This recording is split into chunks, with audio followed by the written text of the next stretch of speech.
Irene, etorri albisteak ikustera.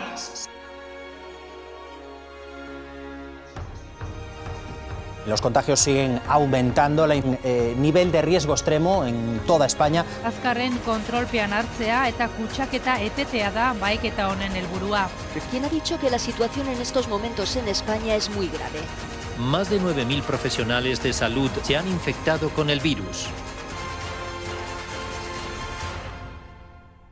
Pandemiak gu guztion bizitza markatu du. Dena primeran zegoen, lehenengo kasua iritsi zen eta bagenekien azkena ez zela izango.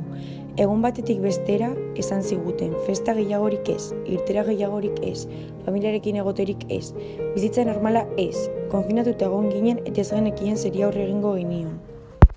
Zerbait egin behar dugu hau lehenbailen amaitzeko, nola eskuak garbitu. Musukoa jarri. Distantziak mantendu. Laburtuz, agintzen dizkiguten arauak betetzen. Zugatik, niregatik, guztiongatik, aginduak bete.